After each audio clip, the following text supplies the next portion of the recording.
We are now at the point where there are easily enough Pokemon around to fill up an entire ecosystem with. With every passing generation, more and more members of our real-world animal kingdom get crossed off the list. As recently as Gen 9 for example, animals people have been begging for decades like dolphins, flamingos and dung beetles have been added to the Pokemon world. But there wasn't always a time where you could count to 1,000 using Pokemon names, and there was a behind the scenes guidebook on what was and was not allowed in Pokemon media. And in those days, regular animals were often portrayed as residing in the Pokemon world alongside our favorites. So how about we take a look at the history of real animals in the Pokemon franchise, starting of course in Generation 1. These were Pokemon's Wild West days after all, when the franchise would suddenly blow up to a size Game Freak and Nintendo could have never anticipated, meaning the Pokemon brand and world wasn't properly established at this point. Simply put, the developers were more than happy they got to put the games out to begin with. And as such, real-world animals can still be found in the Gen 1 games, even in physical form. The sprite of the Bird Keeper trainer class has an actual real-life bird resting on his arm, something that would immediately be changed starting in Gen 2. And while technically not visible in-game, the visual artwork for the old Amber portrays it with a real-life mosquito inside, which serves as a reference to Jurassic Park. This mosquito has since been erased from history, ironically enough, with every appearance of the old Amber nowadays being empty inside. But the real treasure trove of animals existing in the Pokemon world can be found in the anime. After all, with the place the games were at in the late 90s, presentation wasn't the highest priority, but this was a TV show. This was here to show us the real and entire Pokemon world as it existed back then. But with only 150 creatures to work with, I'm guessing the artists found themselves with a lack of options in some areas, prompting them to resort to real-life animals to fix the gaps, especially when going for something more innocent. For example, in the literal first episode of the Pokemon anime, Ash finds a Pidgey eating a real-life worm, something Pidgeotto later also does in the third episode. By the time the 20th episode rolls around, we have seen Ash in a real-life cow costume, an actual dinosaur fossil in the Squirtle Squad's trap, the SSN serving cooked lobster, real-life fish swimming around the ship when it is later sunk, a fish biting Slowpoke still in the Japanese version of Who's That Pokemon, even more fish in an aquarium in this dream sequence, and a Ghastly creating an illusion of a real-life mongoose. And again, this is only the first 20 episodes. The entire Indigo League arc would continue to refer to and feature animals in similar ways, with especially fish frequently appearing. Even the first Pokemon movie isn't safe, as Miranda explained she learns the condition of the sea by talking to seagulls years before Wingull was ever introduced.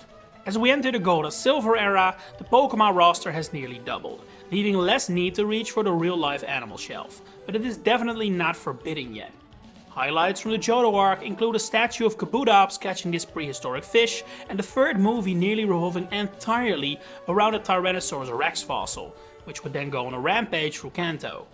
This idea ended up scrapped after writer Takeshi Shudo was introduced to more Gen 2 Pokemon designs however.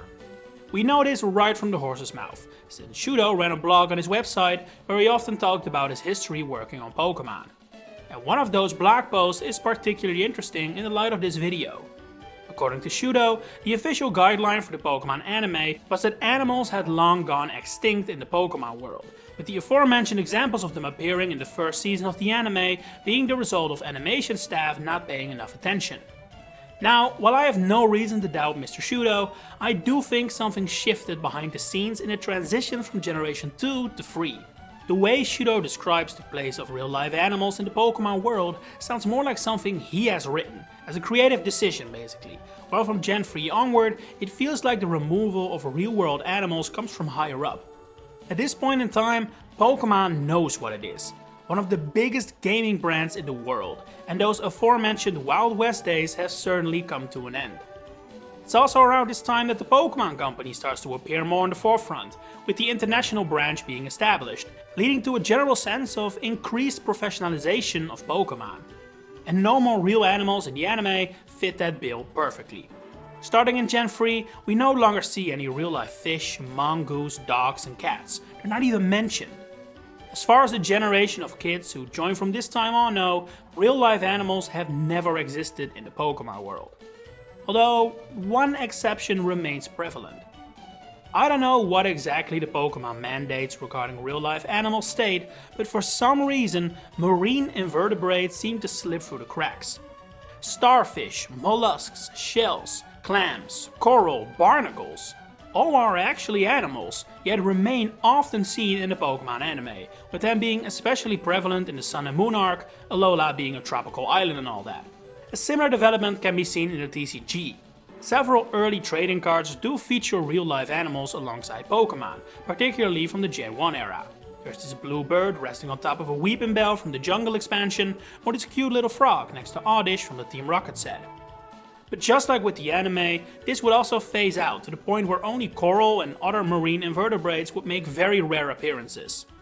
As far as I could find, the last Pokemon card to feature a real-life animal is this Lotad from EX Crystal Guardian, so Gen 3, which features fish visible underwater. But while the anime and TCG have as such sworn off real-life animals since the early 2000s, except for your occasional starfish, the game have actually been acknowledging them for all this time, as recently as even Scarlet and Violet. Not with actual physical appearances though, mind you, those vanished post Gen 1, but with their words instead. It's the elephant in the room, the can of worms, something a little birdie told me. Sayings and expressions just like these that have remained present even in recent games. A trainer in Black and White's Battle Subway mentions his wife will be angry as a hornet due to his obsession with Pokemon. X and Y features restaurants that sell freshly caught fish, and a description of the insect play The Legends Arceus mentions it contains the essence of bugs. And I haven't even mentioned Scarlet and Violet, where Katie expresses her Pokemon dropping like flies after losing, or Ortega refers to the Academy as all rainbows and butterflies. These are far from the most egregious and immersion-breaking examples, but it is peculiar when you think about it. Especially when you consider that recent games have joined in on what fans have been doing for a while, and using Pokemon in these analogies and sayings instead. All rainbows and butterfree, or fly, for example. This used to flat out not exist in older games, but ever since I wanna say Sun and Moon, we have seen it on occasion, with Fault and Veluza probably being the most prominent example. But yet, here too have some animals slipped through the cracks, which, if you take them literally, does raise some questions about the Pokemon world. Do animals really exist in this world? The flies Katie mentions, do they exist? Or are they more used as a collection name, similar to how Crabhammer refers to crabs, which could be seen as an umbrella term for Pokemon like Krabby, Corphish, Crabrawler, etc. These general terms used to be common in the Pokedex as well, with Horsey being said to eat bugs and Lickitung being able to extend its tongue like a chameleon in Red and Blue. Both these dex entries have not reappeared since, however, and Let's Go Pikachu and Eevee even rewrote Lickitung's dex entry to remove the reference to the chameleon and instead mention the length of its tongue in that place.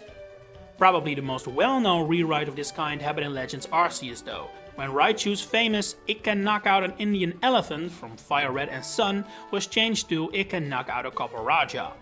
The same rewrite has yet to happen for Ghastly though, who similarly has a dex entry mentioning an Indian elephant in Fire Red.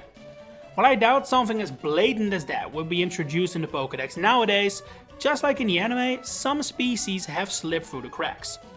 Corsola and Marini have dex entries that mention coral, which again is an animal, and a brand new entry for Gastrodon and Moon mentions it eating plankton, which may be microscopic but are animals all the same. The most recent and similarly most surprising one though belongs to Fluttermane, whose Violet entry compares it to a pterosaur, which may not have been dinosaurs but certainly were animals. That ancient animals perhaps are another loophole in the guidelines can also be seen with Brood Bonnet, whose dex entry compares it to dinosaurs. But all things considered, I would still say that dex entries have done a decent enough job of steering clear of mentioning real-life animals, even if they haven't completely sworn them off. Somewhere else in the Pokedex is where we find by far the worst offender though, one so bad I am willing to go as far as to say it is the most important reason Pokemon will never be able to completely sever ties with real-life animals.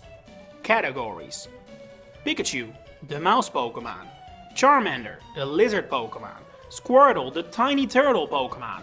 Every single generation contains a ton of Pokemon with categories that directly compare them to animals that are not supposed to exist in this world.